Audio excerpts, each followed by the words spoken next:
Point. Is this real? Or is this just a ride? The world is like a ride. You think it's real? It's just a ride. We can change it anytime we want. It's only a choice between fear and love. The world is like a ride. You think it's real? It's just a ride. We can change it anytime we want. It's only a choice between fear and love. Ride goes up and down, round and round. It has thrills and chills, and it's very brightly colored. It's up and down, round and round, and it's very loud. Don't worry, don't be afraid, it's just a ride. And we can change it anytime we want. It's only a choice between fear and love. Why are we here? I think we're part of a greater wisdom than we will ever understand. A higher order. Call it what you want. Know what I call it? The big electron. Whoa, whoa. Whoa, whoa. The big electron. Whoa, whoa. Whoa, whoa. It doesn't punish, doesn't reward. It doesn't judge at all. It just is, and so do we. For a little while. Welcome, folks. You're not in the Corporation Nation. I got to remember, you still are in the Corporation Nation. But right now, it's Sunday. We're all taking a rest. It's the Sabbath day from the legalism. We practice legalism all week and then pretend to worship God on Sundays by taking a rest and watching football. You're in Red Pill Sunday School. Excuse me. Pardon my little mistake there. I've got Daniel with us today. Daniel, who was with us about a month ago, and has done a get together, a conference, whatever we're calling it, and we'll talk about that a little because I know people are wanting to know where to get that. And but before we get there, I want to make a little announcement. I don't have to tell you folks that the world is going completely stark raving mad before our eyes, and that the people who seem to gather around these types of shows, searching these types of networks, searching for some grasp on reality lately, I don't think I have to tell you that everything and everybody around us seems to be going absolutely nuts. And attacking each other and just going absolute apeshit. I don't know what to do. I see what's happening. I understand what's happening. There's nothing I can do about it. It's already done. The deed is done. The drugs have been administered. The mimicry of food additives have been combined to create synthetic drugs in your body. Everything has already been done. We've all been vaccinated. We're all suffering from that damage. There's so much stuff that has happened to us. In that light, because of recent things that have happened, and because I've realized that, hey, even this weekly show that I'm doing and preparing for is taking me away from other things, from writing, etc., I'm going to call it quits on the radio. I hope to do, other shows and stuff, and I hope some people will help me to get on to other shows, but I have to take a sabbatical. I have to get out of this insanity, this rat race, I feel like a freaking narrator for the end of the world. That's what it feels like. I feel like I'm narrating the downfall of the human species and the rising up of the machines. That's what it feels like. It's like I'm Howard Cosell talking about the devil playing the game really well, I don't like this anymore. I need to focus on what is permanent. These digital broadcasts, they are, I know they're appreciated. I get it, but I gotta write. I find myself speaking into the microphone, but not writing down what I'm saying. And that's not a good thing. That's what I was doing before. And that's why I had to quit radio before. this weekly burden of having to be prepared for a show, etc. I gotta go. I gotta get back to writing. I gotta get back to research and really connecting all the dots, because I don't think people have any idea how much it takes to create that first book, and this second book is equally as intertwined with lots of dots to connect. That being said, I'll do a couple more shows, at least one. If hopefully I'll do two, because there's some new information that I need to share. Because thanks to Camille, who sent me a very large tome of research having to do with FirstNet, I'm going to do a presentation on that. Hopefully, get it on my blog before next Sunday, and then do a final show, final roundup. Why I'm quitting. Why I just can't handle this anymore. Or the personal attacks, the infighting between people it's just driving me insane. I don't want to put up with it anymore. But that being said, couple more shows coming your way. Thanks so much to Jules for giving me the platform, and all of that good stuff.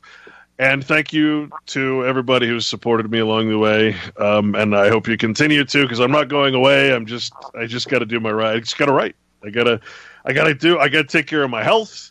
I got to get back to the gym. I'd love to get back into some music. There's just things that are missing in my life. These things that, what's the point of living without some of these things that make me feel?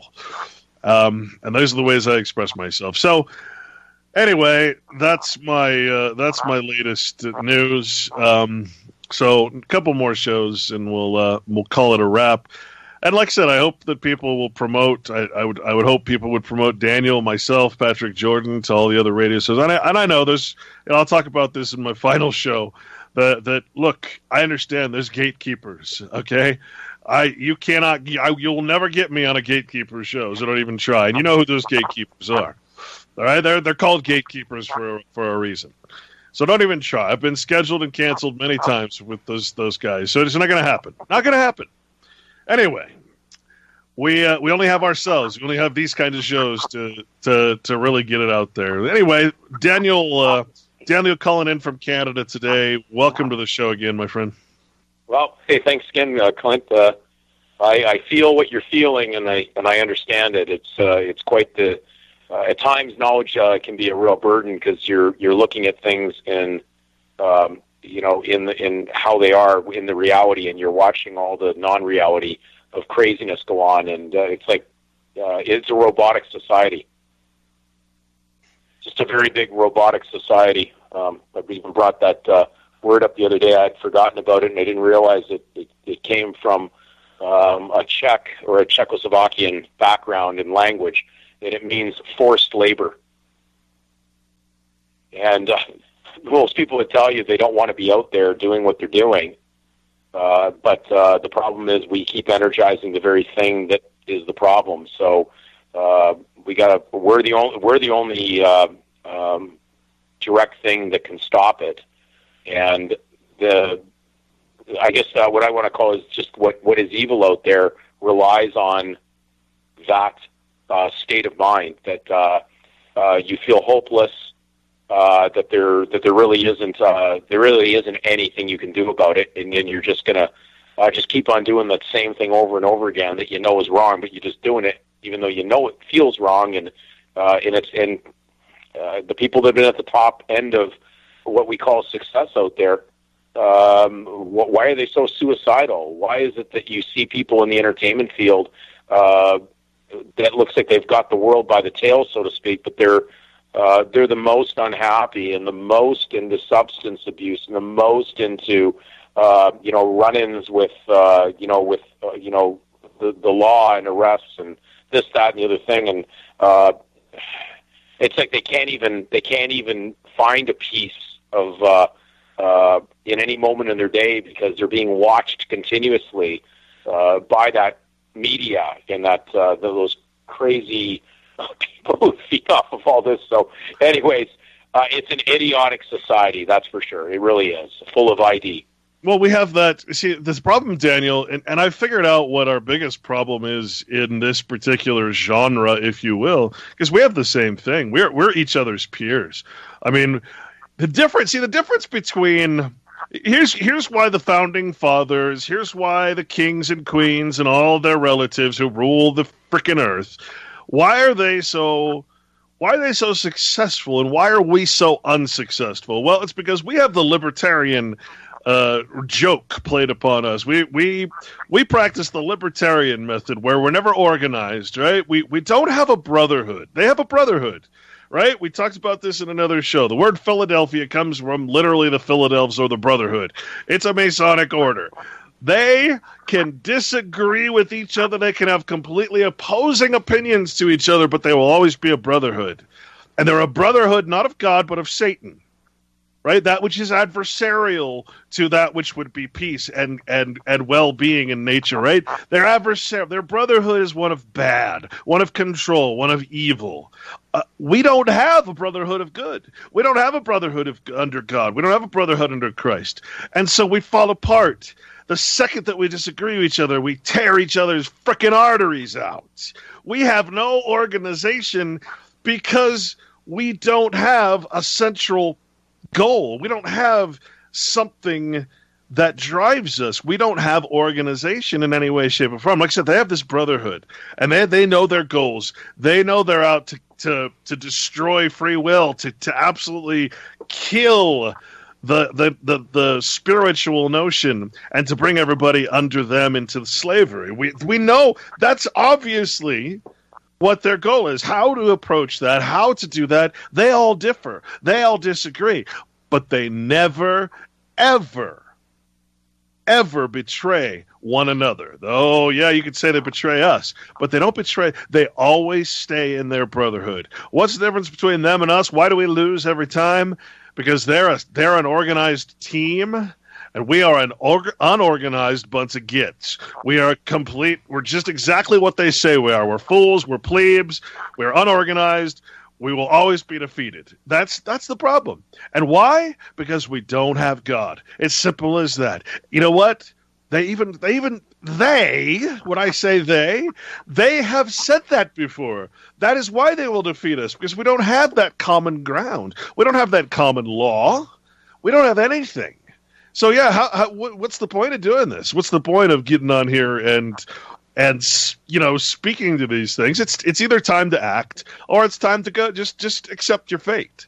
And I you know what? I haven't decided which one I'm going to do yet, because honestly, what's the point if no one else is doing it? What am I going to do? Walk around the woods, right? What am I going to do? If no one else is going to do it, then there's no point. So that's where I'm at. My mindset has become, well, I mean, aggravated for one, but also, the theme of our show today, Daniel, is very simple. And you know what? It took all of this effort. It took all of this straining. It took all of this research and all of this sleepless nights and horrible dreams and, all of these different things that I've done throughout my life to get to the point where I finally understand the end game. And it's so simple, right? To get to simplicity, you have to cut through all the bullshit, all the difficult stuff. And you know what? It turns out, folks, that there's no piece of paper. There's no paperwork. There's not a trust or a deed or some fancy words that you're going to use in court. There's none of that. There's only playing the game or not playing it. There's only volunteering or not volunteering. There is only accepting the name or not accepting the name. In other words, there is either something or there is nothing. You are either going to pretend to be something when you are no thing, or you are not. And that's all there is. There is nothing else. There is no solution. There is only nothingness. Just pure being, pure existence, without any fictions, without any names. That's all there is. And you're either going to get there, or you're not. I'm either going to get there or I'm not. And Daniel is either going to get there or he's not. And that's really where we're at. We're talking about what is positive, something that is addition, or we're talking about something that is negative, something that has never been added to. All of the law of man is positive, all the law of God is negative. Guess what? The whole point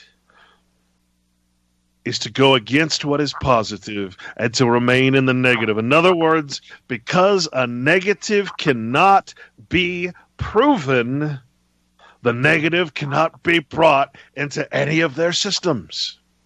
Their laws don't apply to the negative. Their laws are positive laws that apply to positive creation, something that's added. The surname, the number, the mark, the sign, the token. These are the things that you have to get rid of, both mentally and, if you will, on paper. You have to stop.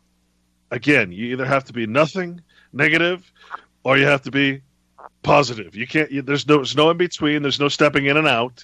You're one or the other. And you know what? Like I said, it's taken me this long to understand that. It's taken me this long to realize that everything we're talking about, it's all in addition. It's all in the positive realm. All in the realm of the tree of good and knowledge of good and evil. All useless information. And that's where we're at. This is the only true knowledge that there is. There's either something or there's no thing. And you're going to pretend to be something, or you're going to know that you are no thing. What say ye, Daniel? I like your truth. I don't know if I could have said it any better than that. I want to ruin it. The reality is that the laws of man and what is passed by man ruling man, which has been warned about throughout the ages, and especially has been noted in the Bible, but the trouble that comes upon man ruling man brings about a need to be able to tag the participants in it and to know who's in non-reality and who's in reality. So we'll be caught always in a dilemma if we're in a double think on this, where we try to put the two things together. We try to put the truth and the non-truth or the non-reality together. And I think the fear factor is that we've been so imprinted into a system so long that has made something that's wrong right, that now to go against it, we think we're going to be viewed as terrorists or we should be a terror to evil. Certainly, we should be a terror to a lie, of course. But that's what happens when you do something that's right versus something that's wrong. And I'm at the same point you are. I'm at this. I want to use the word crossroads, but I'm at this junction where I know I can't go back to where I was before under any circumstance. I can't go back to it. It would just be it would be me going against my moral conscience now, and so there's no possible way anybody can force you to be something that you're not. But the aggregate of people out there are miserable, and at the same time they want you in the misery. So you have a very, very narrow road, as spoken of in Scripture, to walk, because the path that we're walking in truth is very, very, very, very few people you're going to pass on that way. Whereas the people on the highway or Broadway to evil, confusion, they're everywhere. And the lawyers basically have they run every aspect of this, and they're not going to come the right way on it. So don't go look for a lawyer to get a moral wake up somehow, because he can't, because of what he's sworn to uphold. Sure, and that's He's working in that side. You got to understand that when you look at the Bar Association laws, they're not called laws, they're not called rules. You know what they're called? They're called canons.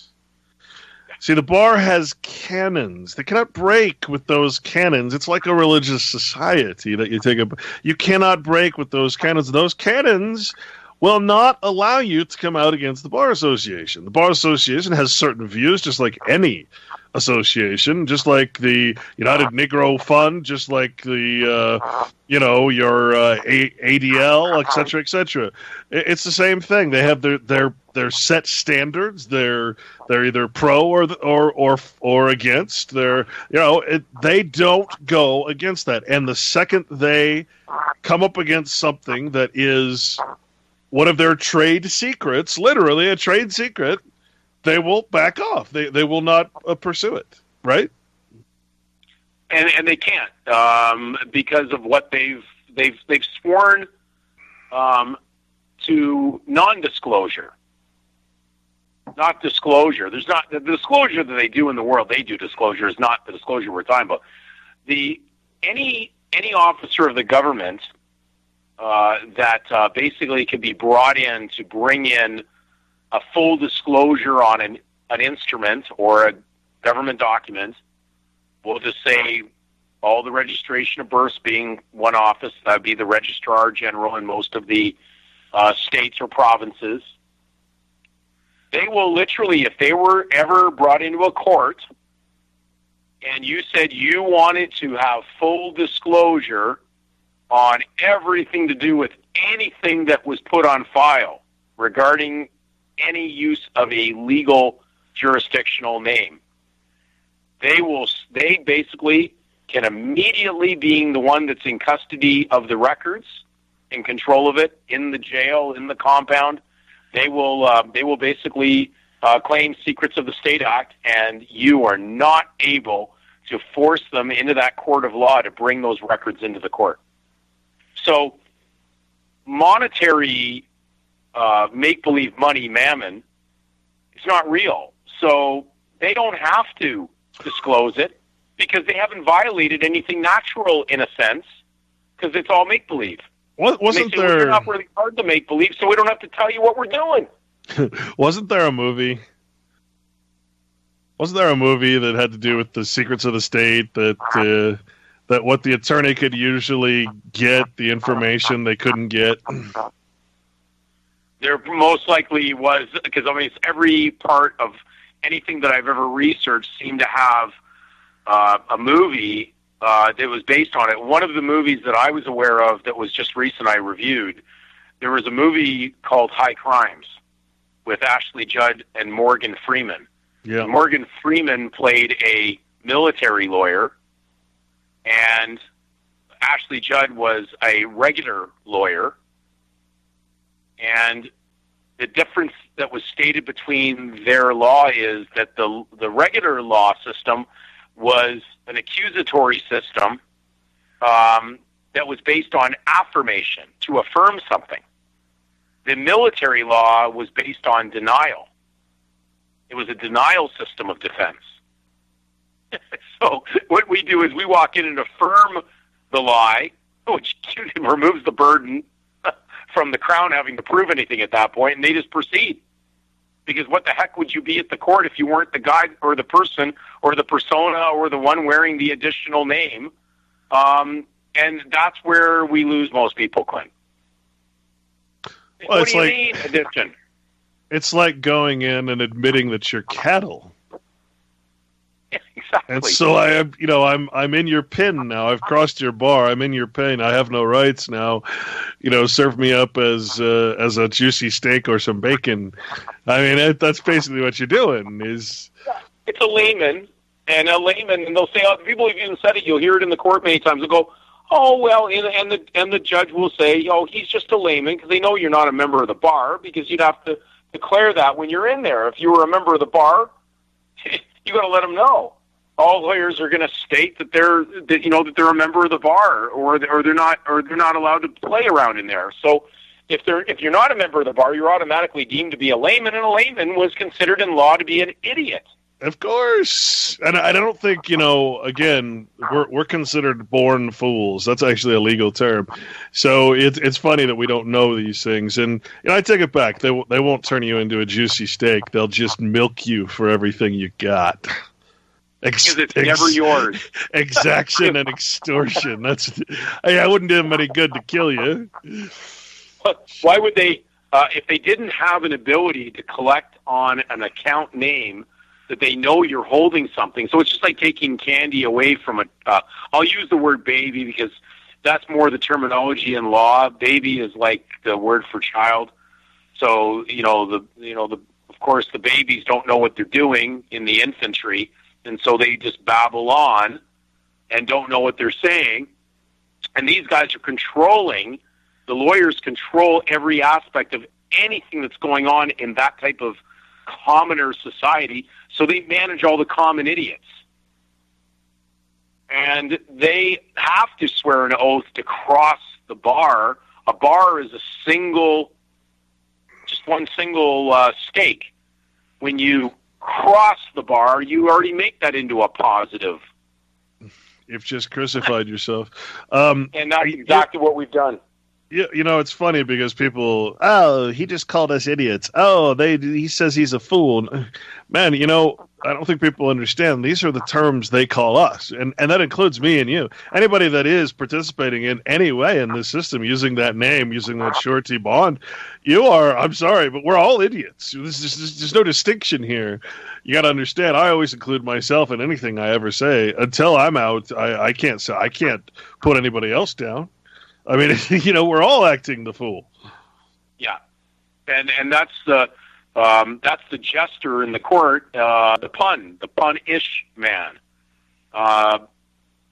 because he doesn't understand law, and if he's not in there, in order to be the only alternative got in the system of benefiting from the legal system is to be a lawyer, and then the lawyer, of course, is someone who professes legal. So he's professing the legal, therefore he's in the profession. Someone who's a layman or an idiot in what is considered law is not in the bar, does not know the law, and is always walking in ignorance of the law. But the lawyers, why they're so careful about when they give legal advice within the system, and they divide it up into every type of artifice from family law, criminal law, real estate law, is because they could only know so much and be able to stay within a safe area that they're not going to make a mistake. They wouldn't need insurance to cover them if they were not possibly going to make a mistake at risk. But their whole existence is only within that they've got the go-ahead when they cross the bar. They went from truth to fiction. They went from at one to the positive law. Instead of being atoned, they're now in a system that says you're not atoned. There is no redemption. We'll issue irredeemable debt certificates to all the participants, and they'll guarantor it. And that's why I've never chased any further the idea of, I'm gonna capture the birth certificate.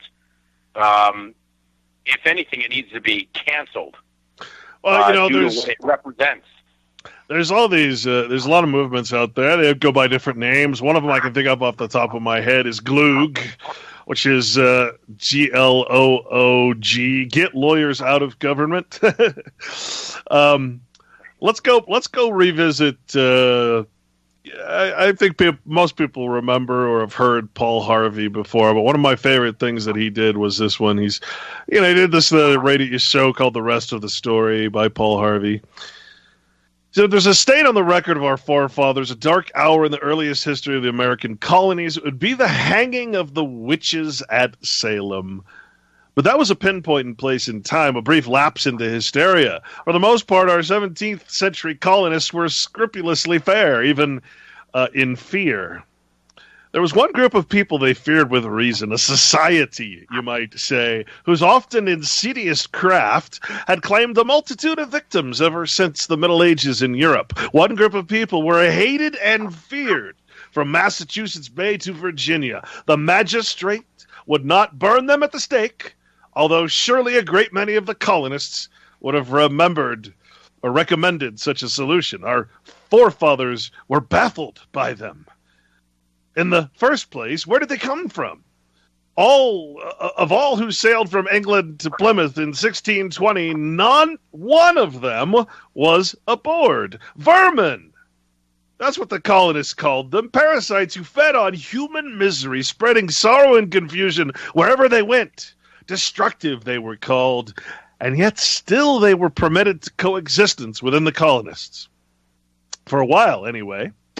Of course, there were colonial laws prohibiting the practice of their infamous craft. Somehow a way was always found around all those laws. In 1641, Massachusetts Bay Colony took a novel approach to the problem. The governors attempted to starve the devils out of existence through economic exclusion. They were denied wages, and thereby it was hoped that they would perish. 4 years later, however, Virginia followed the example of Massachusetts Bay, and for a while, it seemed that the dilemma had been resolved. It had not. Somehow the parasites managed to survive, and the mere nearness of them made the colonists' skin crawl. In 1658 in Virginia, the final solution, banishment, exile. The treacherous ones were cast out of the colony. At last, after decades of enduring the psychological gloom, the sun came out and the birds sang, and all was right with the world. And the elation continued for, well, like it usually does, about a generation. But the new generations forget. I'm not sure why the Virginians eventually allowed the outcasts to return, but they did. In 1680, after 22 years, the despised ones were readmitted to the colony on the condition that they be subject to the strictest of surveillance. Oh, how soon we forget. For indeed, over the next half-century or so, the imposed restrictions were slowly, quietly swept away.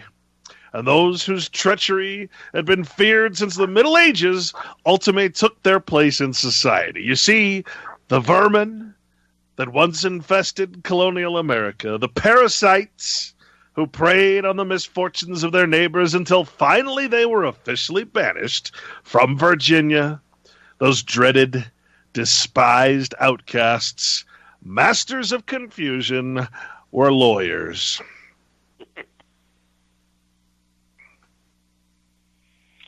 And they're everywhere. It's a they're plague. Everywhere. They're everywhere. It's a plague. And they carry the plague, and they carry the virus, and that's why they'll always provide, when you're using the name, because they induce the use of the virus or the diseasement, you carry the disease.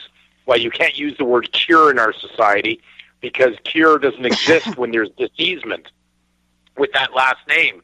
And because they talk in a lie, and they carry the lie, and they manage the liars, they basically will never stop while you're engaged in what they control. They literally control everything by a spell.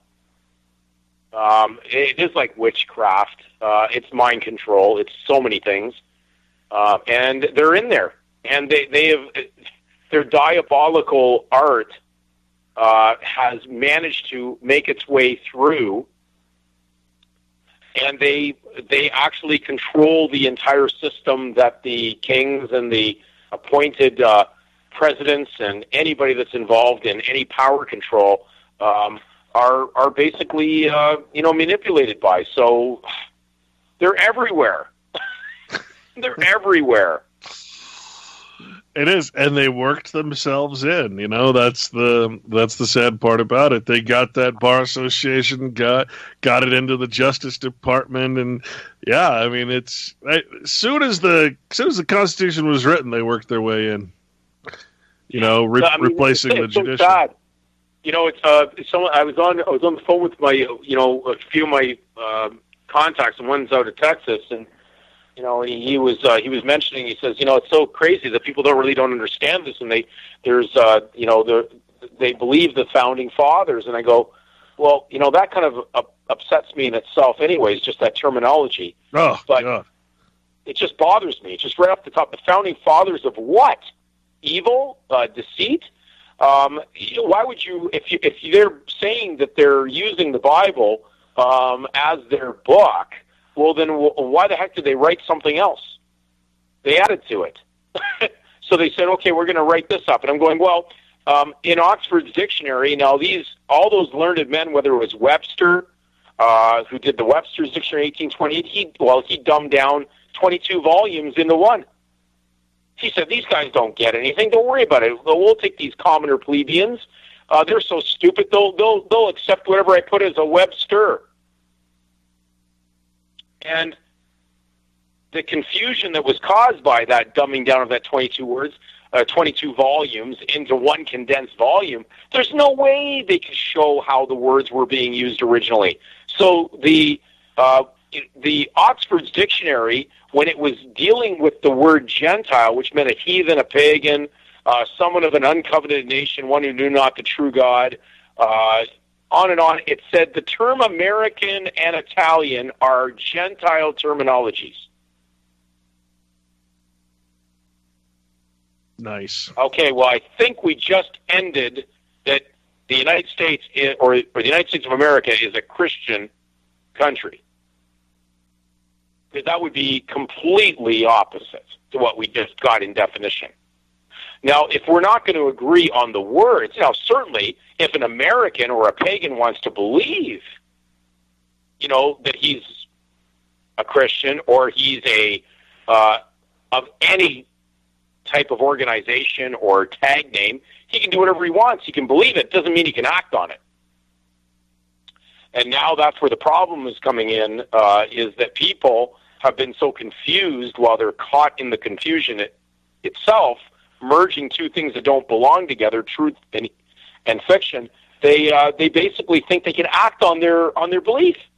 And they're going, what's happening? I'm being arrested for this. Now it's a hate crime to say something you believe is wrong. And so, now, I don't know if it's happening in the United States, but in Canada, this transgenderism thing is crazy. Now, anybody could be in a washroom. You don't even know what they are, but they have the right to be there because they think they're a male if they're a female, or a female thinking that they're a male. Well, and, to me, a professor has been attacked over this because he says you're either a male. If you got male parts, you're a male. If you're a female and you got female parts, if you got a vagina, you're a female. If you got a penis, you're a male. End of story. That's if you hate. don't have a good day with that, that's not my problem to figure that out. Why are you so hateful, Daniel? Oh, it's terrible. I'm sorry I vented. What if you got both? My goodness. I don't know. That's an interesting one. Well, I guess you can go into both washrooms. It's the only time where when you see the family restroom, with the male and the female, you're like, oh yeah, that's me. To me, that's the perfect understanding. It really helps to understand what is the difference between reality, science, whatever, and fiction, because it's always about the name, right? It's never about what you actually are. It's about the name that you hide behind, the status that is given to you. So you literally can be called anything you want as long as you establish that as a legal status, and then whatever rules you want to apply to that status, which is of course artificial. And it doesn't matter if it represents you or not. If I'm going to call myself a whatever the 50 names are now, it doesn't really matter. It's that this is again the addition compared to the negative. If you really believed that you were something, you wouldn't be publicly declaring it. That's the difference. You would be private about it, right? That's why it's false. You would keep your privacy, but instead you get a legal status which has nothing to do with what your private affairs are, and what's most important about is that it's not equity.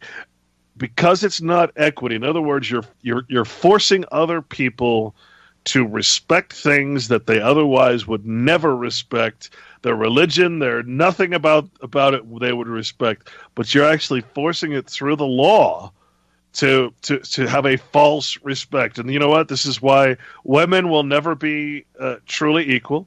There's no true equality. Equality is a lie. It's not in the Bible, right? But the concept of equity, you actually have to walk in equity in order to have equity done to you. What you do will come back to you. Treat your neighbor as, love your neighbor as thyself. These are all concepts that mean do not force people to respect something that first of all, that you're not, a title, a flattering title, but second of all, something that by nature they can't respect. It's not, these are serious issues, and it all boils down to equity. Again, you're forcing a positive law and a punishment if people don't respect what you are projecting yourself to be in artifice. That's wrong in every way possible. It's tyranny, and the only way it can operate is based on a consensual membership into it. And so, I looked at it when I looked at the final days, or the final moment of in the gospel account of Christ's execution with the two evildoers. One that was, of course, content to be on the wrong side all the way through, was quite content that he was a criminal and was, proud of it. And then the one that actually got the message at the end, and I said, will you remember me when you get into your, kingdom, spiritual kingdom, because he had already declared it was spiritual. He said, he asked to be put back in the membership. Will you remember me? Mm-hmm. And because truth is always there. And it's that scary to a mob of evil agents that operate that. And so at times I probably haven't been strong enough to say, even though I've spoken with many lawyers over the years, many lawyers, from government lawyers to the regular aggregate lawyers that operate the Social Security, social insurance participants, the lawyers are in the wrong. It's as simple as that. They promote something based on a rationalization that we need to lie. Therefore, it's essential to lie because we can't work it any other way. So we rationalize going down something that's immediately going to taint spirituality, truth, justice, all the wonderful things. I think it's a matter of, you think about the legal profession and the legal system. It's a matter. It's almost the same thing as the concept of taking something literally or metaphorically. And you teach the law by using examples that are fiction. But that doesn't mean you're supposed to respect the fictional characters, right? You're using it as a tool, and it's almost as if they've taken the metaphor and given it this artificial substance, right? Given it form, and said, okay, we're not going to teach you the law by anthropomorphizing it into a man and telling you the story of it. We're going to teach you the law by forcing you to be that anthropomorphization, that legal character, and then we're going to add a bunch of punishments, a bunch of sanctions to that character, right? And that's the story of how we all got sort of trapped in the fiction, is because they literalized the fiction for us so that we can't tell the difference between what is real and what is fiction. I mean, even I've certainly talked to attorneys that are just your basic, I do trust law, or I do this. They don't know what the hell's going on. They understand they're part of something bigger and strange, but they're not necessarily in on the whole thing. They're just, I can make some money doing this. Great. right? They don't really understand the evil they're partaking in. Yeah, you wonder at times at what level of disclosure does a certain level of a lawyer receive. And I do believe it's probably at certain levels of government. That's certainty. It's an initiation. Then, when you really look at it, the best kept secret is don't give out the secret, right? So if you can hold that back, one level, one degree level doesn't talk to the other degree level, so there's no way of the secret getting out because it's kept in that format. The worst thing you could ever do is we used to believe, okay, the worst thing you do is give out the secret. So if you're doing something diabolical and deceptive, you certainly aren't going to tell every lawyer that's a member. There's no way. And that's where the problem comes in, because originally I thought they all knew. Oh, yeah, they were all like brought into a room and said, okay, here's the secret, guys. Well, it's no different than any Masonic kind of organization, right? I mean, it's they're just not going to tell the lower ends. When you look at the etymology of some of these words, like degree, why do you get a degree in college, for instance? Well, it's actually a reference to temperature, like to what's not temperature, but like the amount of heat or the amount of coldness, right? So actually, what it refers to in the etymology is a degree of crime. Right, the more you study, the more credentials, i.e., diplomas, you get from the state, the better level of organized criminal, that you qualify for, the better license you can get, and of course the bar is way up there, right?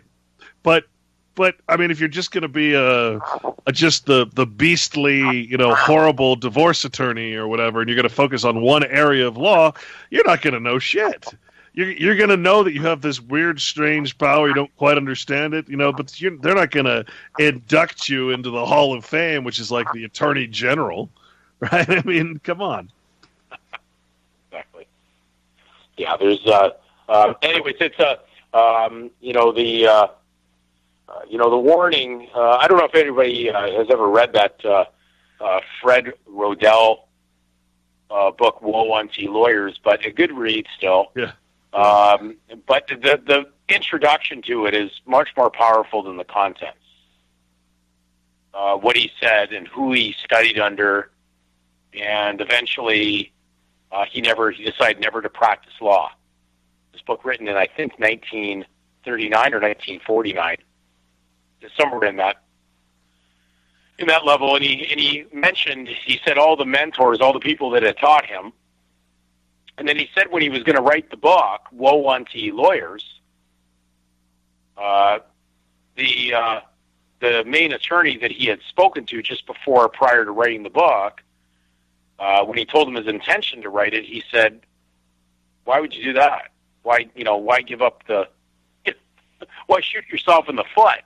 Right. Benefit from what we're doing. Why would you want to do that?" So he never practiced.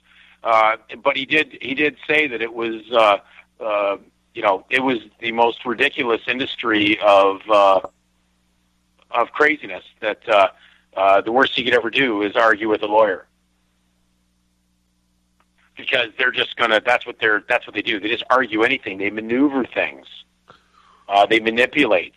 They coerce situations. Remember, there was the prosecutors who used to look outside the courtroom when they knew they weren't going to win a case, and they called the original straw man straw shoes, where he had straw in his shoes to make him stand out as someone who could be used and paid to lie, to help the prosecuting attorney win a case based on they had no witness. Thou shalt not bear false witness. These guys are liars. I spoke with a constitutional expert, Peter Hogg, who is one of the foremost. I talked to him by email, so I'm going to be extremely accurate on this. I never spoke to him on phone. I did speak to him by email. And I was mentioning regarding that there was a big controversy in Canada regarding the fact that there were certain religious groups that were refusing to take their pictures for driver's licenses, and they were debating on a legal talk show called TV Ontario a number of years back, whether or not these Hutterites were going to basically be honored or allowed to not take their picture for the driver's licenses. So they were driving cars.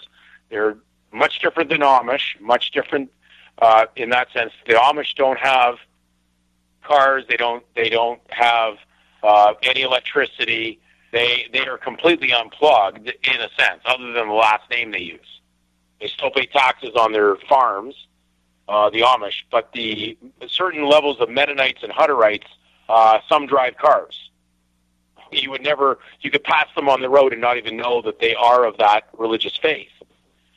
But the debate was, would the government of Canada support them, or would that province? So eventually, they won, and they didn't care. The province at that time said in the province they were, I think this was Alberta, they had mentioned the fact was, that they were going to basically allow them to have pictureless driver's licenses because they were so few in number, and they still got one good thing they had.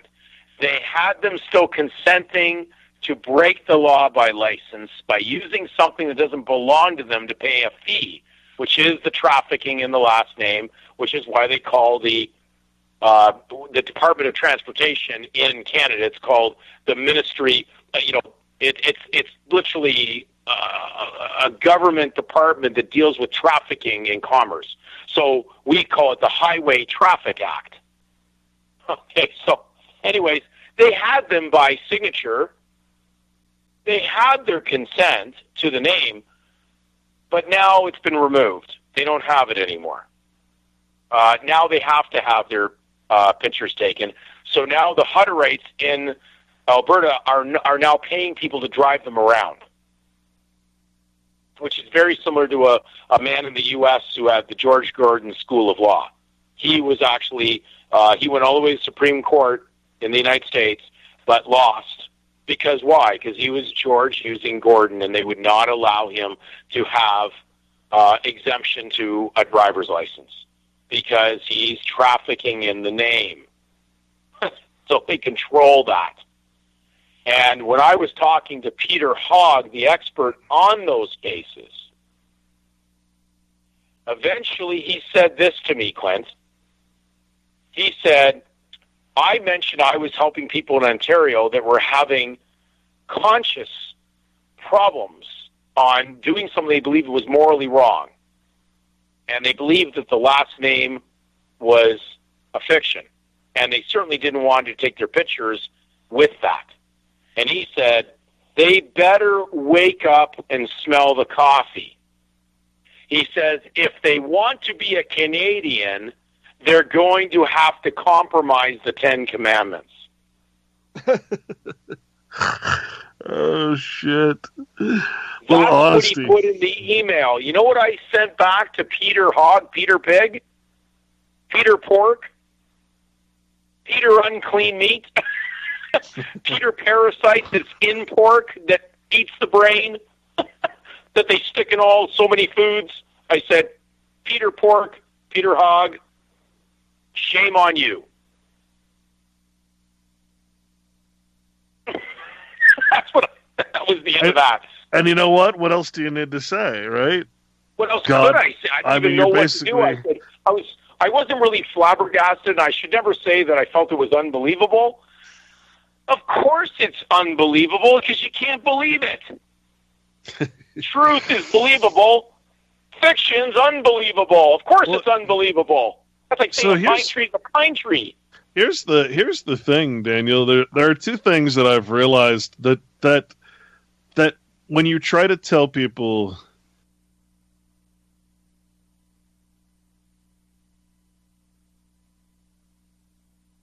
it sounds ridiculous. If you understand what I'm saying, it doesn't sound ridiculous at all. Just a little due diligence. Okay, one of those things is that the word God was never in the old Bibles, right? They actually used a specific word for each different type of what the king changed everything to the word God. So you had Jehovah, right. You had all these words, right? So the God was not used in the Bible. And that's like, for most people, they're like, oh, that's blasphemous. No, actually, each word had its own meaning and its own thing, all right? That's number one. So when you're saying, the word God, unfortunately, applies to all these officials, the President of the United States, the Prime Minister, the judges, right? So you're respecting... Because you're respecting that word in the Bible as God, as the highest being, in every case that you see it, even though it's men acting as gods, as magistrates, you're then tricked into respecting all these other gods without even knowing you're doing it. Secondly, is what was my second? Damn! Did I? I hate it when I'm getting old. I'm losing my train of thought. What was I? Oh man, I should have started with that one. I'll think about it. It'll come back. You'll get back on the train. Well, you were just saying, oh damn it. Well, the last thing I mentioned was that he said that they had to wake up and smell the coffee. These Hutterites or these people that I was helping here in Ontario that were not going to take their pictures because of their belief, their faith. And they said, or their signature, which is a real big problem. And he said they had to wake up and smell the coffee. So they had to compromise their faith and violate the Ten Commandments. Yeah. So the second thing. So now you have the spiritual realm covered. Now you talk about the legal realm. What is the most ridiculous thing I can tell somebody? Because we're always entrained with the illegal aliens and the this and that about the aliens. When I tell people, hey, your birth certificate has three purposes. One, the creation of a legal identity, put you in the matrix, right? Throw you into the program. Number two, it creates a resident of the state you're born, and number three, it creates a United States citizen. Those are the listed purposes on the websites. If you actually go and look, the government websites. This is not my opinion. That's what they say it does. All right, so those three things. So what do you not want to be? What are these private people not? They're not residents of the states. They're not United States citizens, and they don't have legal identity. That is why, in other words, they're aliens.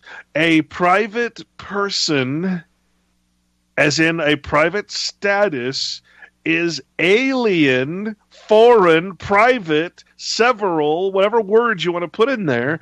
He's alien to the United States. We all think, oh my God, it's horrible to be an alien. No, actually, I'm here to tell you folks, as crazy as it sounds, being an alien is what you want, because an alien is outside of any jurisdiction. To be able to have the right of alienation is the right to inherit by secession.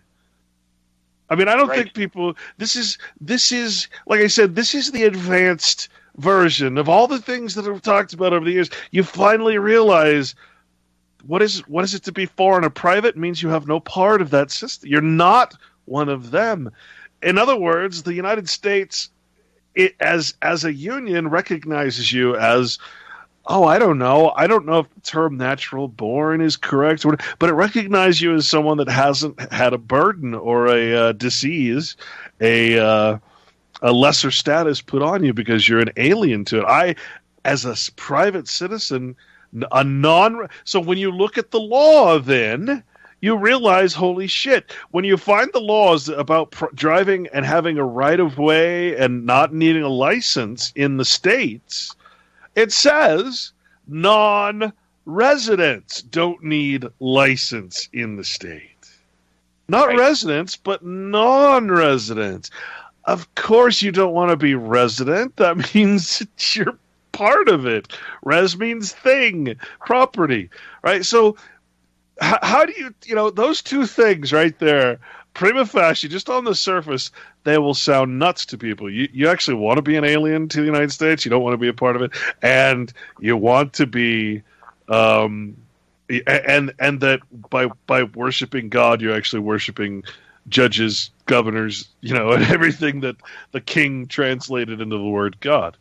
Right? You're taking the word of God's magistrates and pretending that it's the word of God. That's what you're doing when you translate the Bible as such.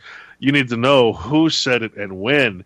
What was it? Jehovah that was saying it? Anthropomorphized? Was it Jesus Christ saying it? Was it a king? Was it a magistrate? Because they're all God, right? So that tricks you into taking the word of man as the word of God, and yeah, we're really, really in trouble when that kind of ridiculousness has been put upon us, and it's normalized into our conscious being.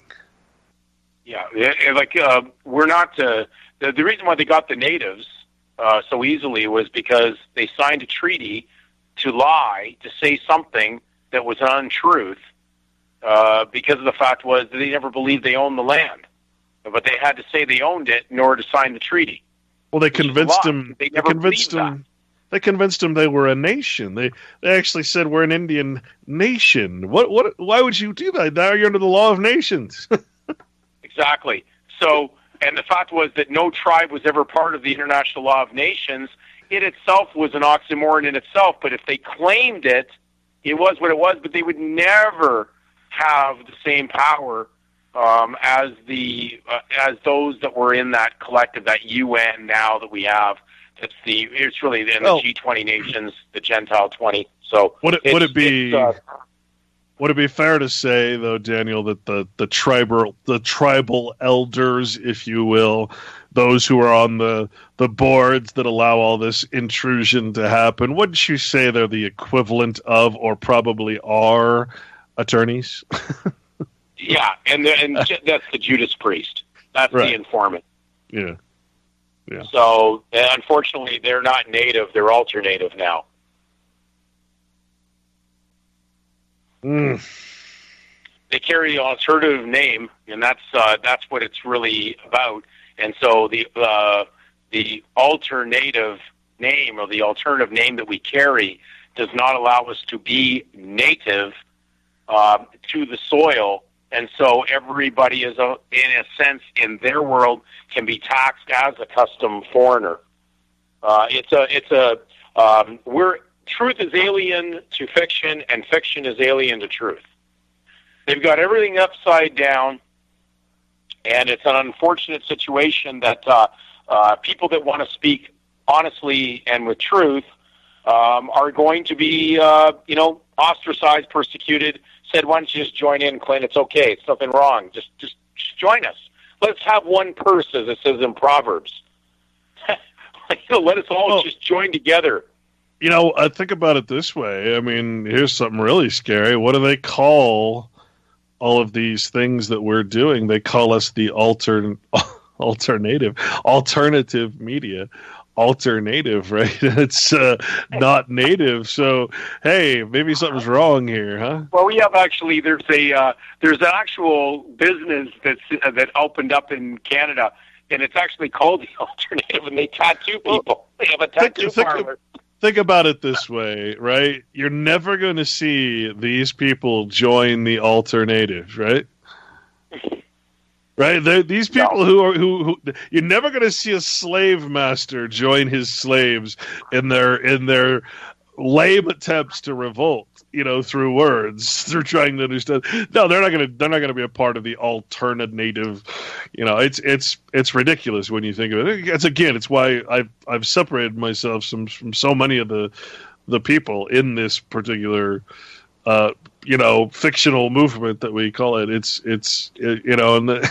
I don't know. Well, if you want to read a really interesting there is a written book. There's a book called Documenting Individual Identity. That's what it's called.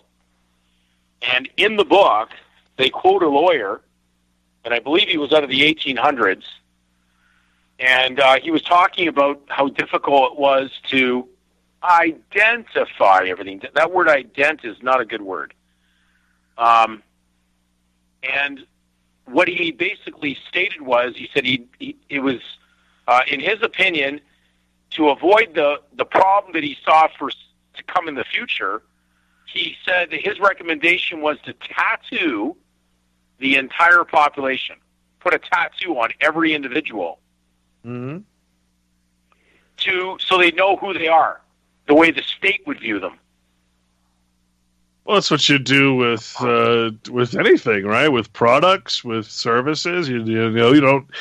I mean, I hate to say it, but that makes perfect sense. I mean, why wouldn't you? That's the best way to run it, and there is the direction it could go to that, because as long as there's a disruption of how to control, how you will flush the bush they do this in every industry, whatever the activity is, and they want to control it.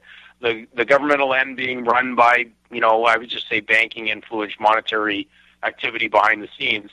All they have to do is say, you can't access all that candy you had before unless you submit.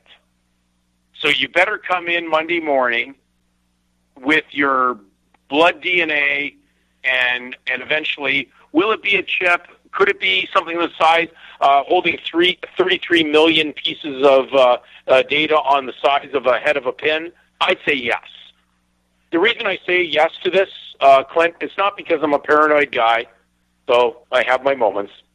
But the reason why I'm saying this is because when I ran into a big problem with the Ministry of Natural Resources, which is basically just like your fish and game officials down in the U.S. in every state, they can walk on any land, do whatever they want. Remember, they deal with natural. Not too good with the word resource, but we'll leave that alone. They basically can do whatever they please. And that department, in its capability to walk around, has all its power, based on the idea of tagging something. And when they were coming into an operation that I ran under a charity in the past, where I was deceived and I thought that I could fix the world, and I was going to basically save all the animals of the world on an ark in a concept of education to the public, the taxpayers, which is ridiculous. We're going to save the whole environment based on money, which is dumb.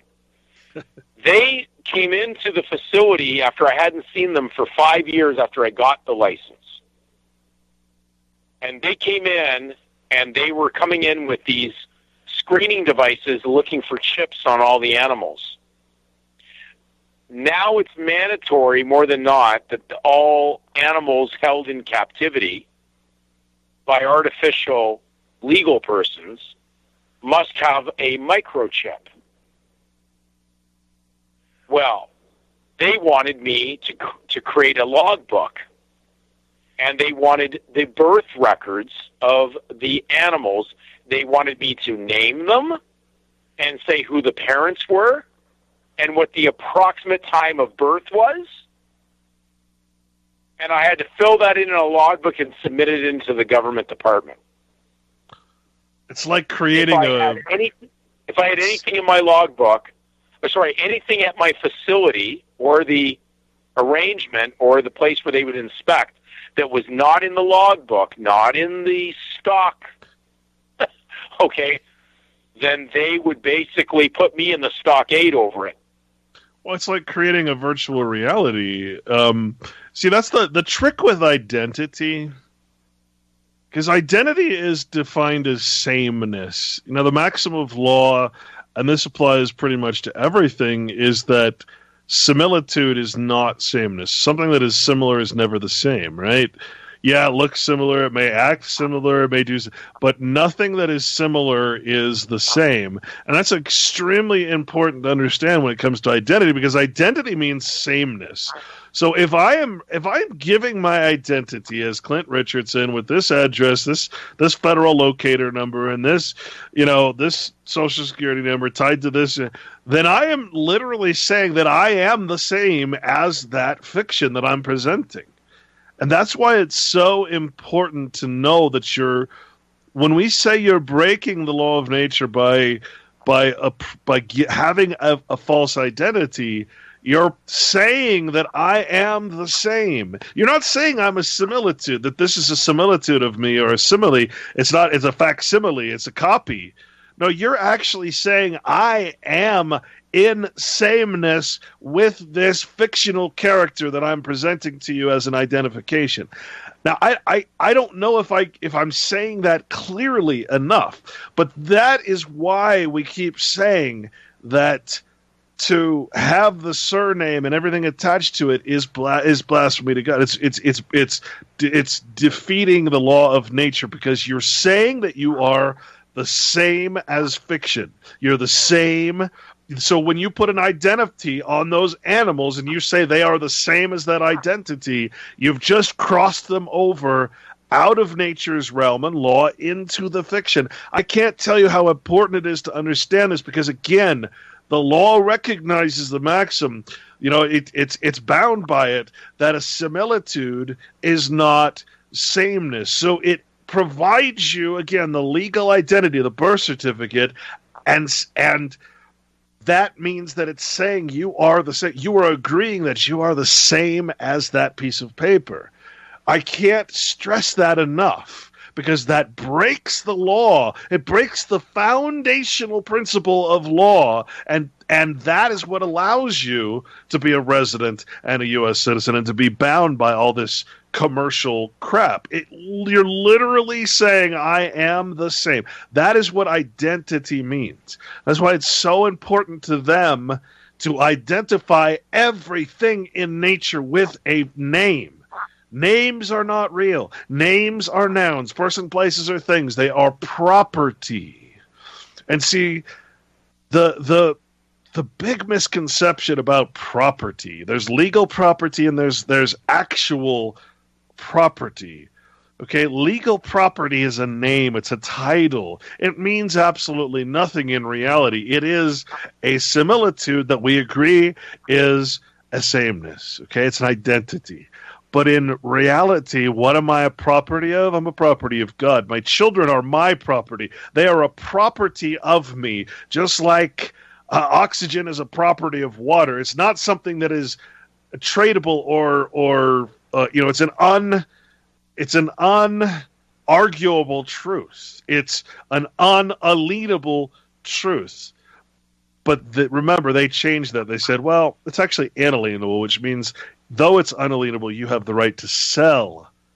You have the right to say that their identity is a property of the state, not a property of you. So when I say your children are your only real property, I don't mean that they're legal property. I mean they are literally a chip off the old block. They are part of you.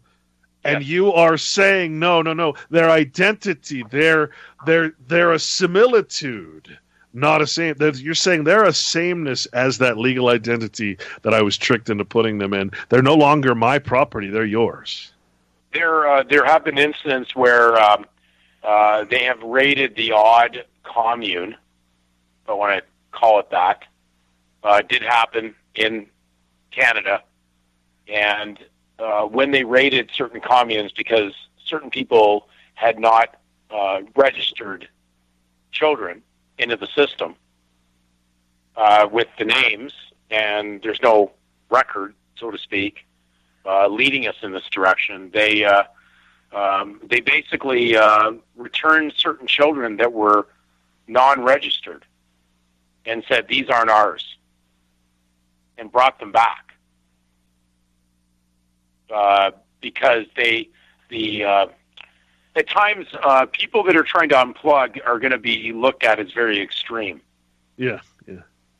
And they don't realize that actually people that are trying to unplug are actually following spiritual direction, which is you were not to have a foreign individual of any sort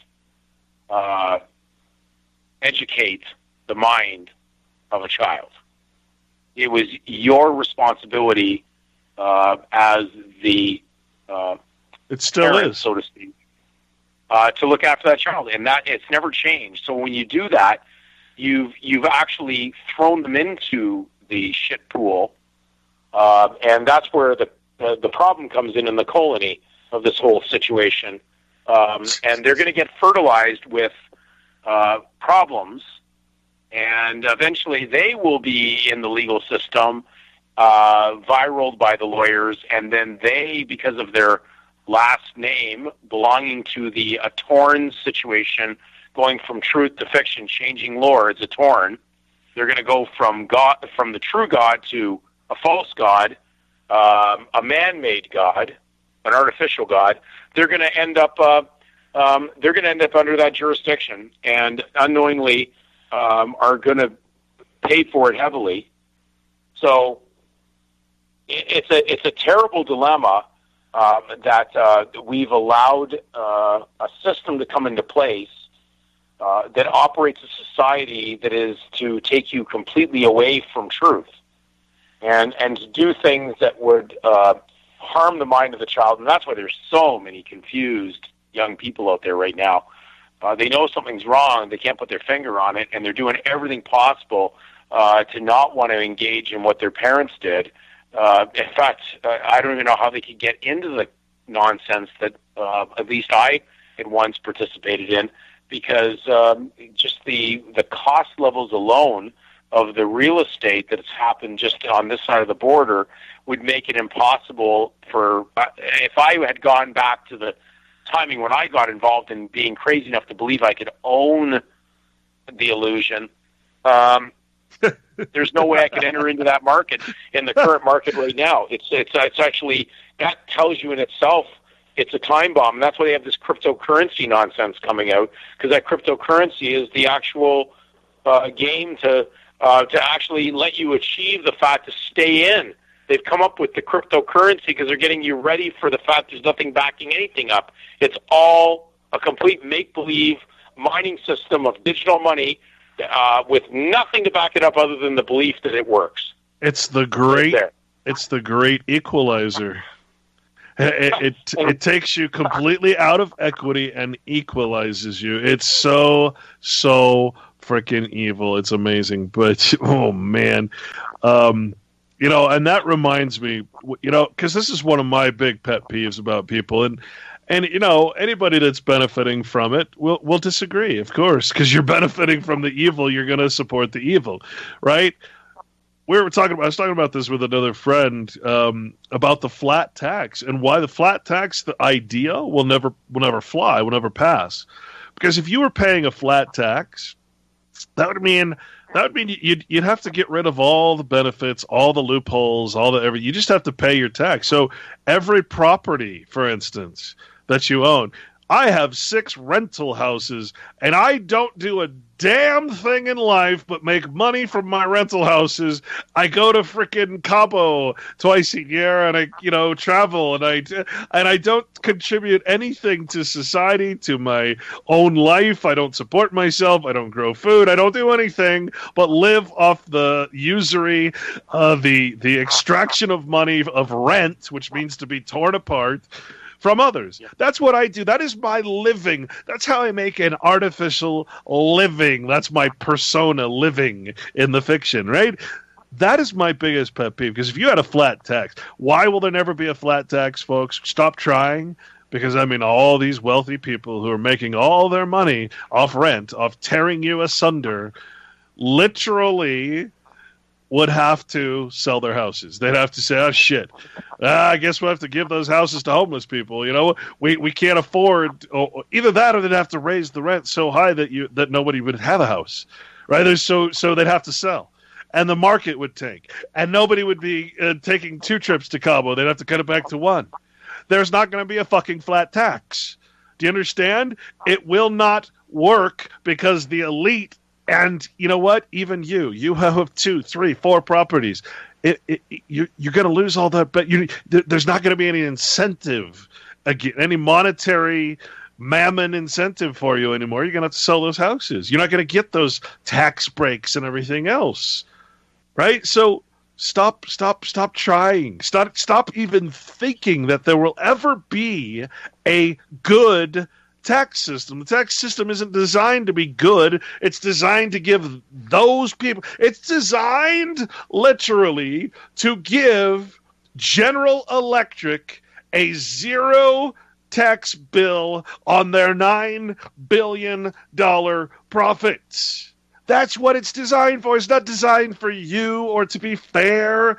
It's designed to allow people to fuck each other in the ass and be proud of it. So stop trying to fix what can't and will not, and by all intents and purposes, in no way needs fixing, because it's working for those of you and all the elites who are renting each other, tearing each other to fucking shreds.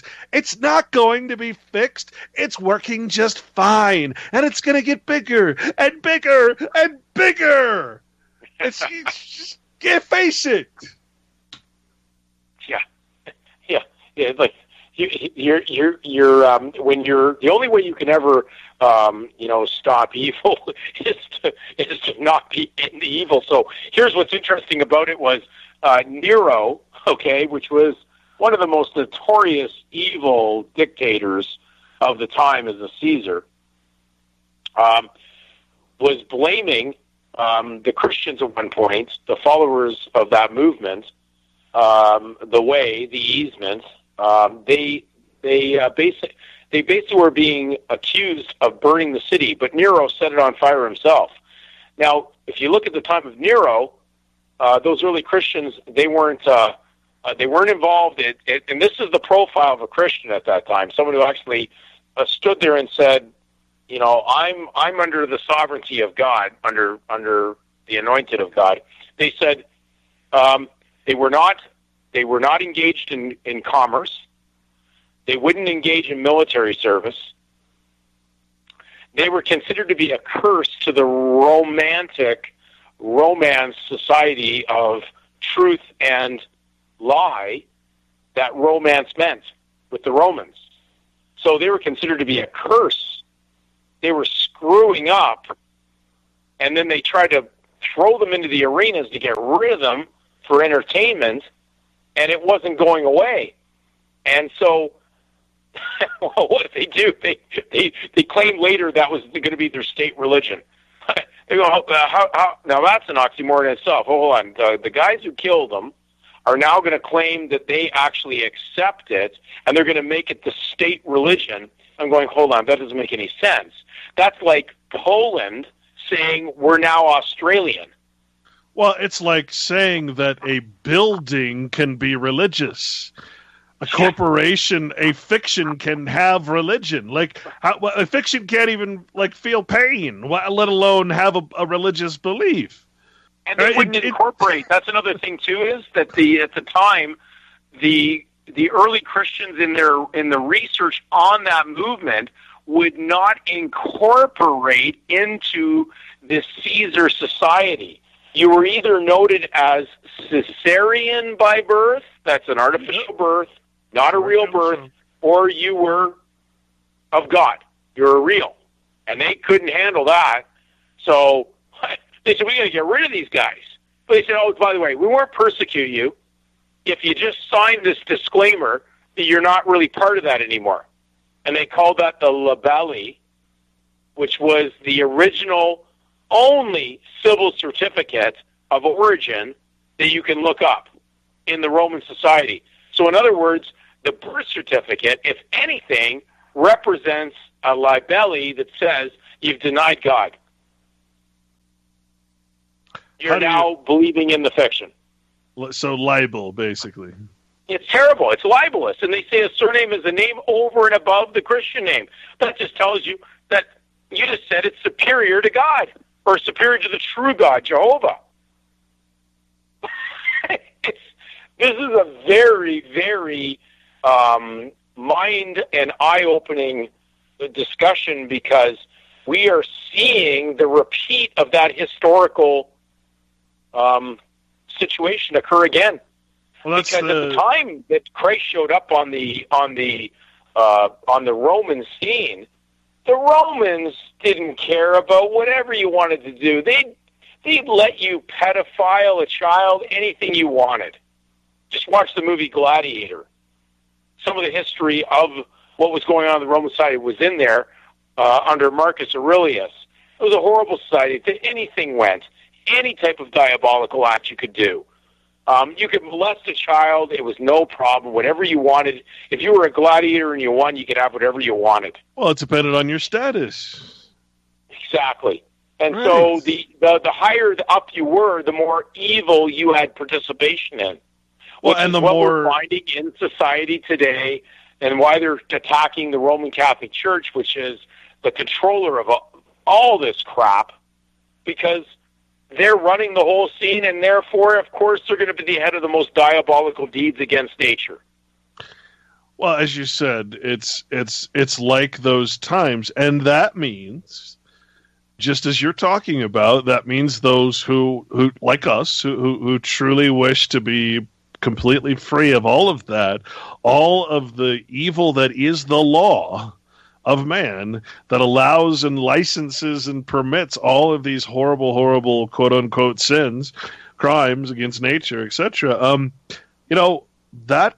In other words, we're going to be persecuted. When you hear about Christians being persecuted, it's not going to be those who attend the Catholic Church. It's not going to be those who go to the Methodist Church. It's going to be people that are truly living the law, which means that you necessarily must circumcise yourself from that society. You must leave her. You must leave Babylon. Of course you're going to be persecuted. Why? Because you don't have a name. But they're going to do everything they can to try to give you identity. That is persecution. You'll be public tax anonymous, non-adulterous. Adult. The word public means adult. Okay. You can't get taxed until you're an adulterer because you brought a third party into a covenant. Your relationship between yourself and your creator has been violated by entering into the state of evil, and you've incorporated, and that was another reason why the Christians were thrown into the arenas, was because they wouldn't incorporate. The Romans were professional incorporators. They believed in the dead body, the corpus, the unclean thing. You can't be part of the unclean thing. That was even warned in Scripture. Well, unclean thing with a dead body. Only those that are in sin are dead. They're dead to God because they don't see. They don't have the truth. They're in the confusion. I think people don't realize that citizenship, in and of itself, is persecution, right? Yeah. What is persecution, right? The practice, right, of persecuting. So the infliction of pain, punishment, or death. Well, what does U.S. Code say? It says it's your right to be put in pain, punished, taxed, licensed, and extorted, right? You are in a dead pledge, right? You're already, it is spiritual death. It doesn't mean physical death, right? So particularly adhering to a religious, so if you're adhering to a religious creed or a motive of worship, then you're going to get pain, punishment, and death. That's what citizenship is. Citizenship is persecution to Christians. It is. You get it? I mean, it is a penalty. You know what's interesting? You go in. I've had some moments with walking into some law offices when people were caught in a bad moment while they're in the confusion. And every time I ended up just dealing with simple words. Asked the lawyer, I said, someone was being charged on something. We won't put the facts into it, what it was. Anyways, a fact or fiction. But in the make-believe, they're being charged with something. It was so ridiculous anyways. And they wanted 2 years on this girl. And I asked the lawyer, I said, you're an attorney, right? And he said, yeah. I said, then you have power of attorney. You're her power of attorney. He goes, power of attorney? He says, that's a trust. There's no trust in this office.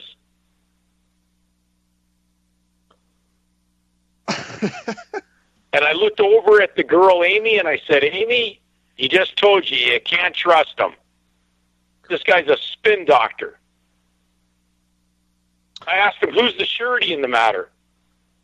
He says, well, surety, that has a wide explanation. I said, who's the surety? Is the judge the surety? Is Amy the surety? Without getting into her last name, I said, because she was the surety for that last name to take her down as the debtor, a debtor, what a surname means. He goes, I said, are you the surety? Yeah, I said, who's the surety? He goes, he looks over at her and he says, oh, he's twisting words. Well, no. Well, wait a minute. That's my said, job. That's my job. I'm the word twister. You can't do it. And here's the humor, the punish on this. I said, Amy, I said, he's a legal aid lawyer. He gave you legal aids because they gave you the diseasement to induce to touch the unclean thing, the dead body corpus, the evil, the fruit of the tree of the knowledge of good and evil. You've touched the thing that is evil, the lie. This is a lie. The fiction's a lie. They work on a lie. Positive law is a lie. The whole thing's a lie. The whole thing's fraud. Again, it's persecution, man. Listen to this, okay? Punishment, pain, punishment, or death upon others unjustly, particularly for adhering to a religious creed or mode of worship, in other words, God's law, either by way of penalty for compelling them to renounce their principles.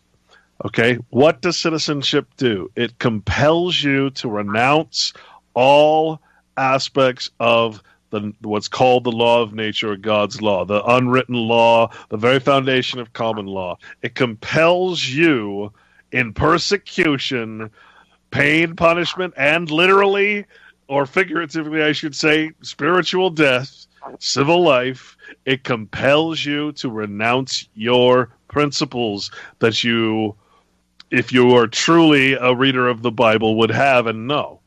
Right? The very principles that form the foundation of even the principles of law are from the Bible.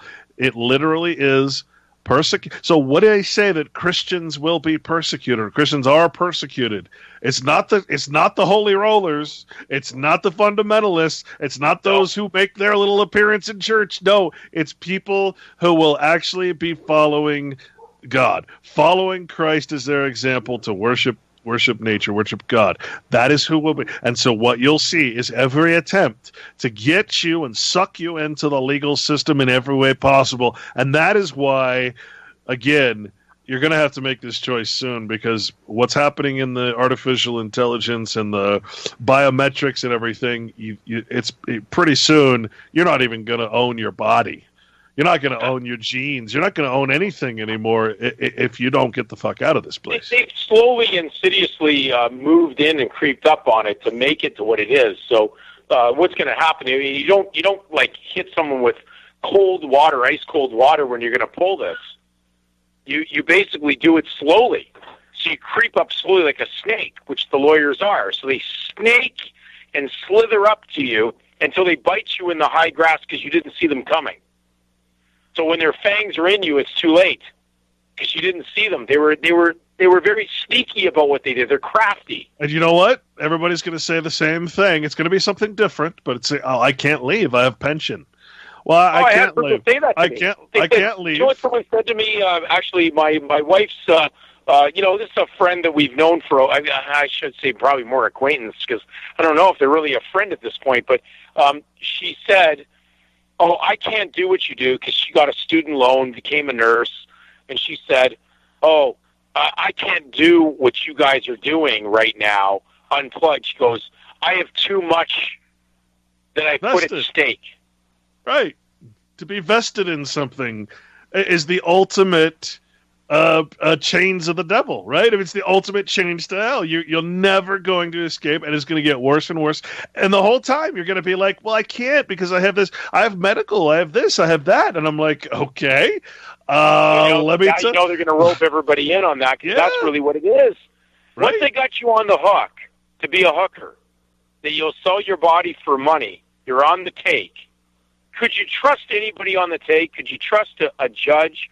could you trust a lawyer? I know too much now of actual, I would just say enough that I don't want to know anymore, or at least I'm aware of how corrupt it is, that if you want to buy a judge or you want to buy a prosecutor, it's just the amount of money you want to bring into the system with who's going to know what prosecutor is on duty, what cop has to be paid off not to show up with the evidence. There is no way you can run justice when you run money. You want to know how the justice system works? All you have to do is talk to a prison guard that's worked in prisons more than 10 years.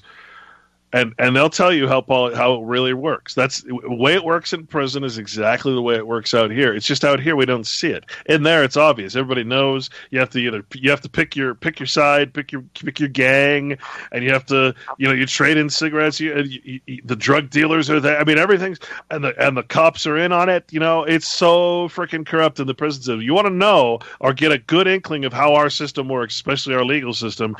Just talk to a prison guard. That's all you got to do. And he'll tell you. He'll tell you how it works. You have to know how it works in there, and you have to.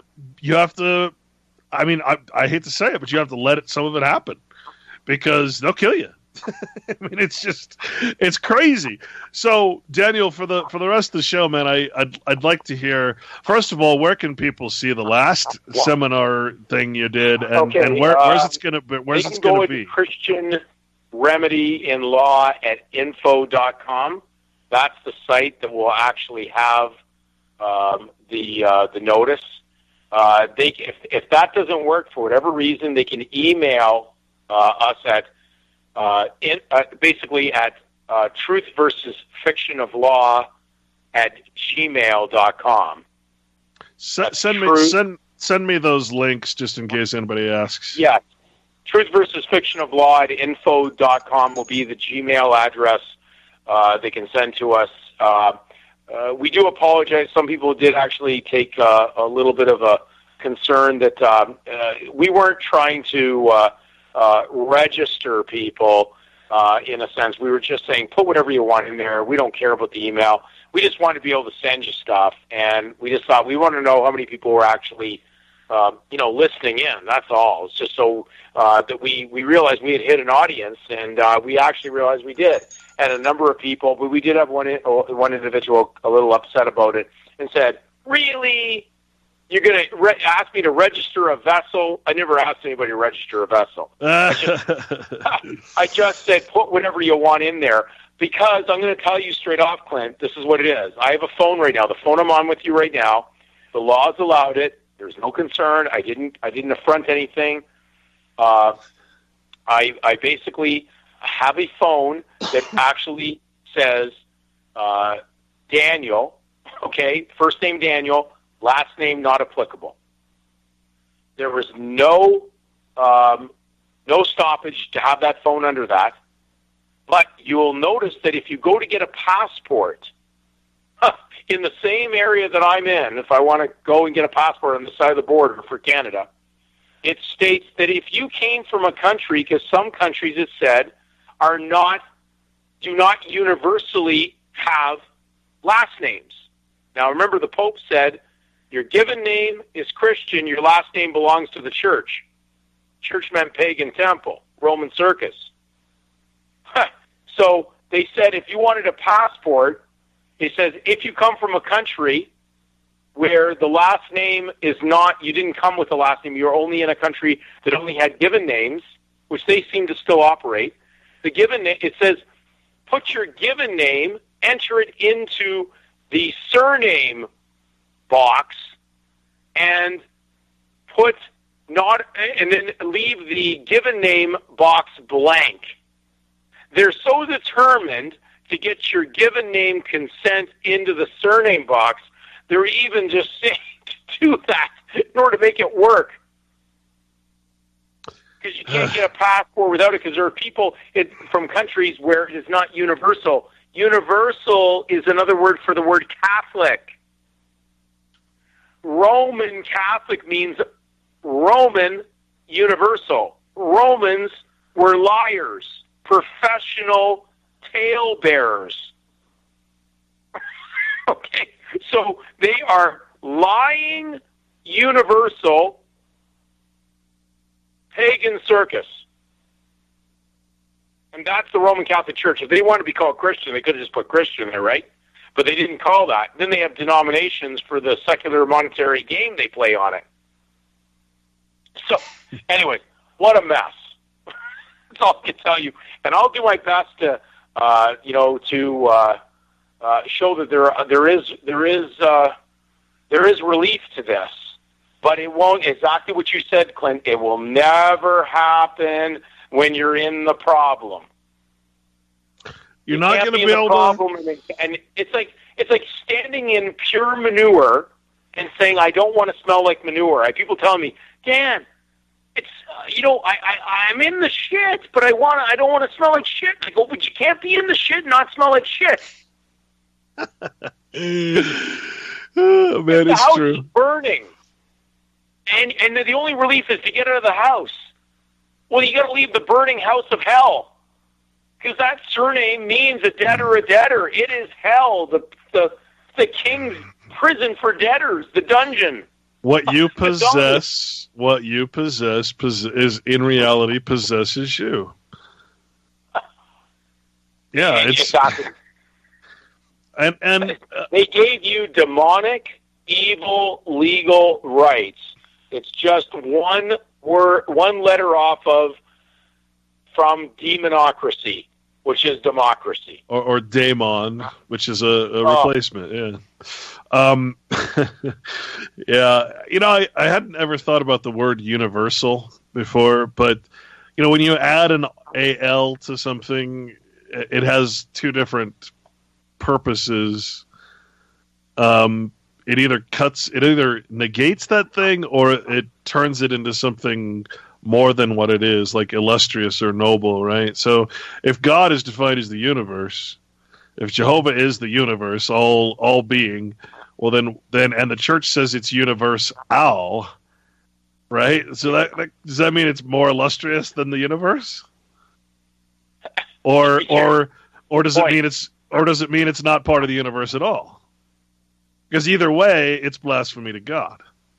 It's blasphemy to the universe.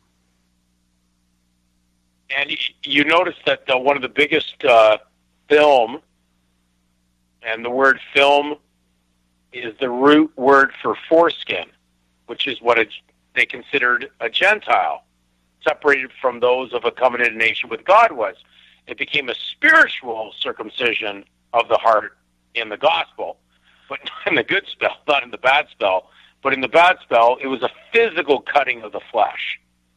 Okay, well, Universal Pictures. Think how many films are done through Universal. Star Trek. Oh, it is terrible. Clint, it's so bad. You've got Captain Kirk. Kirk is Church. Yeah. Captain Church of the SS Enterprise. Going where no man's ever gone before because no man could ever get there. It's not real.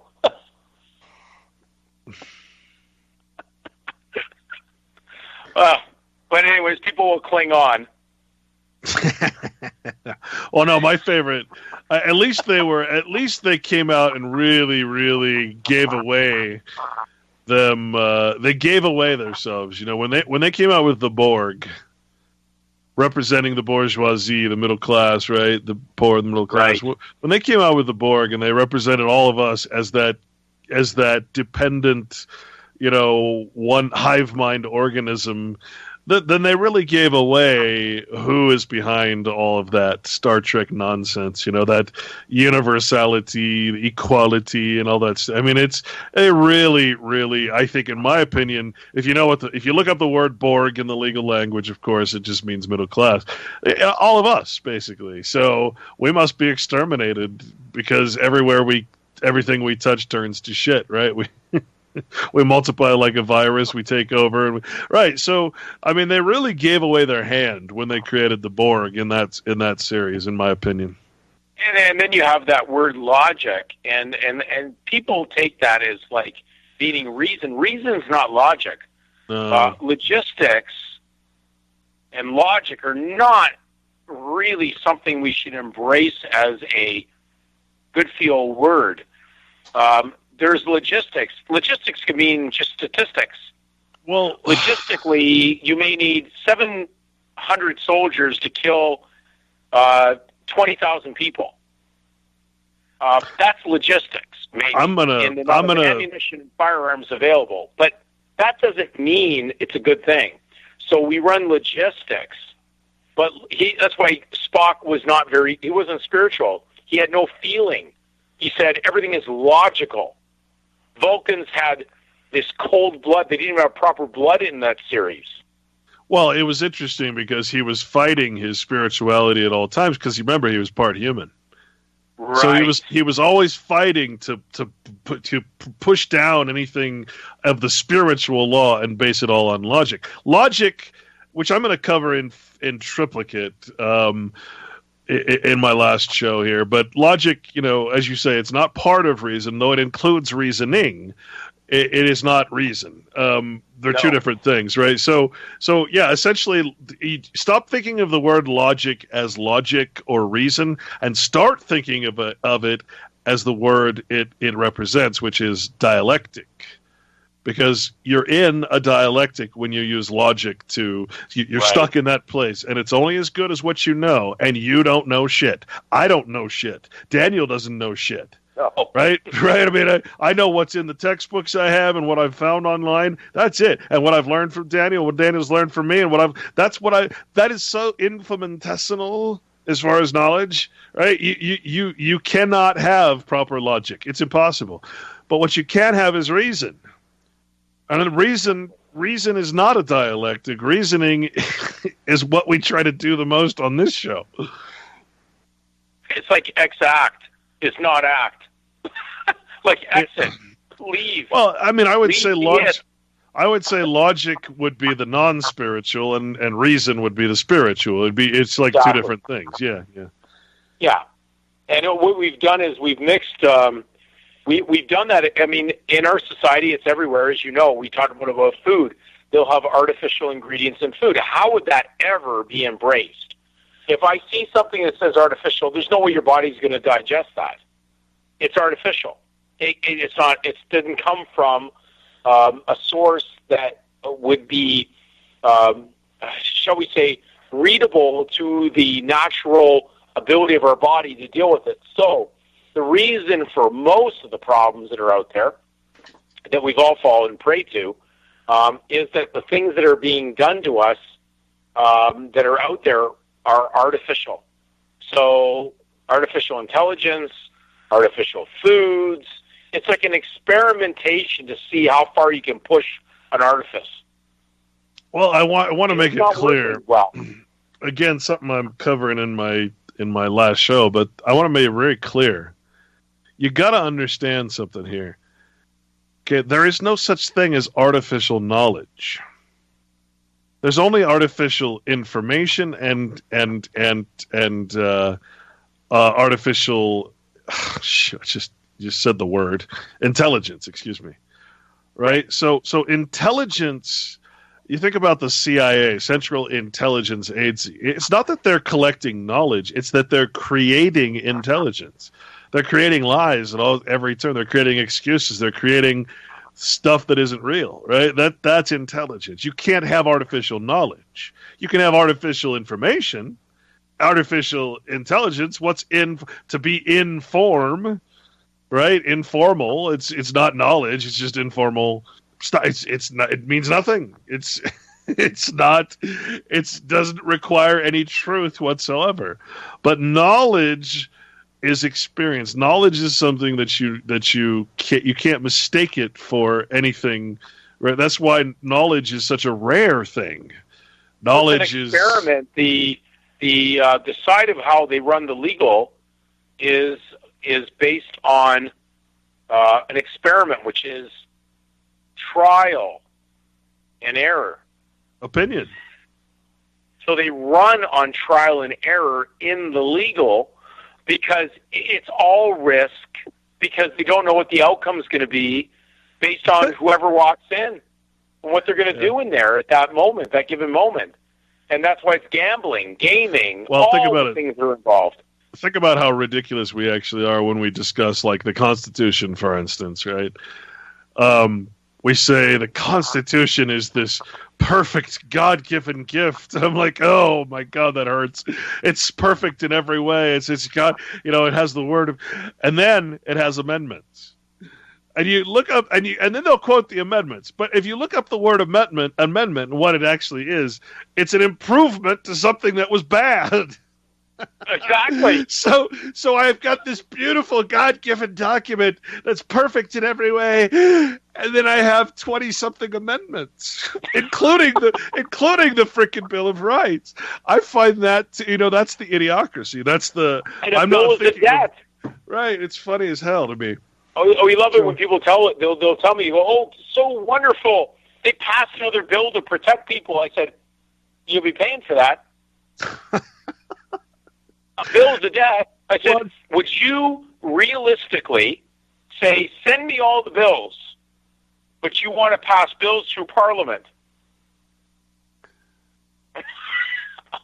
I don't get this. Yeah. I just don't get it. I mean, your point, if it wasn't understood there, if Congress passes or Parliament passes a bill, it's a debt. It's a debt. And you will pay and when you get short with the will of God, it becomes transitional to bill. That's why we short-formed will to bill, because to be short is to be argumentative and dispute William. Well, I am. Remember, and this is the important part, since we know that there's really no such thing as money, it's just an arbitrary thing that, it represents time. It's not a tangible, actually substantive thing. But when you understand that citizenship is a performance debt, not a monetary debt, then all of a sudden it makes sense. You see, that's essentially slavery. Whatever they create as a bill will be a performance debt, and you will perform whatever it is that they say you will. Why? Because you're acting in the sameness, the identity of their property. Their property is you. You are their property. You're saying that by presenting your ID and saying, I am this. I am Clint Richardson in court. You okay? You are the same as our property. Okay, great, wonderful. You've just lost. There's no point in you arguing anymore. What your parents filled out was a bid bond. They were bidding on which way you would choose. And then when you signed on to the system to take on that debt that you could never pay because it's not yours to begin with, it becomes a performance bond. But it's irredeemable. You can't redeem it. Their system is based on non-redemption, not redemption. And, of course, they sell you redemption, and they want you to forget who is the Redeemer, folks. Yep.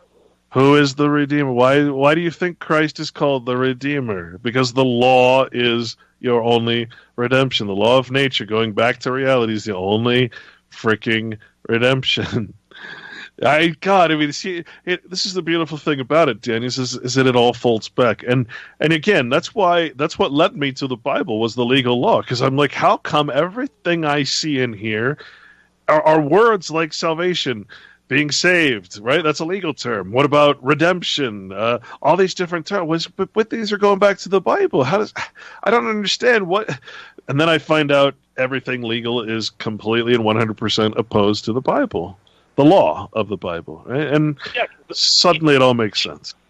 Legal opposite to grace. You see, they could never have grace in their system because they're always living in the past. And if you look up past and the word last, they're almost synonymous in their meanings.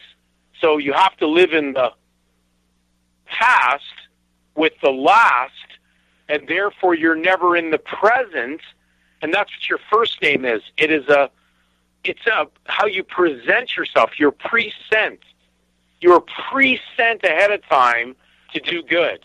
This last name is a con game of that legal profession who turn everything upside down and want to make sure that you have no possible way to walk free. And if you ever watch the beginning of the Ten Commandments movie with the original one with Charlton Heston, I'm not going to quote this exactly, so I'm just going to say it's as close as I can remember it. But a narrator comes out on the stage before he opens up the Ten Commandments movie. And eventually he says, the question is man a free spirit or a free creation or a free spirit under God, or is he the property of the state? That was the meaning behind the Exodus, because God said, Pharaoh, nice try. Those are not your people. They're mine. Nice try. And unlike in the movie where Pharaoh didn't get destroyed in the Red Sea, in the account in the Bible, he got wiped out. Yeah. He went right in. You said something earlier that is resonating with me right now in our sort of mutual, paths that we're on, and that is, I don't want to know anymore. I know there's people out there that are diligently studying legalism and studying all these different quote unquote legal remedies, yes, artificial remedies and everything. I've gotten to the point where I'm with you. I don't want to know anymore. There's a certain aspect of the concept of when you perfect something. Like people say you should never perfect anything, because if you do, you won't want to do it anymore, right? I kind of have that feeling. Like I've gotten far enough now that I don't want it. It's like, how far can you stare into the eyes of pure evil without it affecting you, to the point where you can't function in pure good? And that's where I'm at. I've stepped in, I've tasted, I've felt it. I don't want to know anymore. I don't need, in fact, to know anymore, is more accurate. And that's kind of why I want to just step away. I want to organize my thoughts. I feel the same way. I don't want to know anymore. I can't look at this anymore. The dialectic, the rhetoric, I should say, that we are having at this moment is a sign that there's nothing. We're not able to forget this. We're not. It's, in other words, it's so self-evident at this point. The concepts we're talking about, we're not just speculating, as I did way back when. At this point, it's so clear how this works. I don't need to know the minutiae. I don't need to know Section 7.3, letter A. I don't need to know that to know what the hell is happening. Because once spiritual knowledge takes over, all the legal minutiae it becomes, it's like wiping off the slime, and that's where I'm at. Well, here's what a drunken criminal attorney said to a friend of mine when he asked him, what would you do if you were in a real pinch in the court and they're trying to fry you in the system that most people participate in with the first and the last name? And he said, well, we'll just use John Doe as the name. He says, well, I would say, I believe my name is John Doe, but I can't prove it. I place the burden of proof upon the prosecutor to prove it. Good point. And he says they'll never bring the proof. He says you'll monkey wrench the entire court. Now, if I didn't feel that what I just said right now was not necessary to viral up the mothership of those listening, I wouldn't have said it. Because I think they kind of need something like that to remove the fear. Because they're not likely going to just be able to walk in there and say, state your name for the record. Well, this is a public courtroom, correct? And they would say, yes. I said, well, I can't give you my private name because that doesn't belong to the state. Let's find a point. They only render Oh, on the teaser what it sees. Or is this just a rhyme? shoot. Well, sorry, we cut Daniel off. We got that far. You know what? They'll have to watch us further on the video. Thanks so much, Daniel.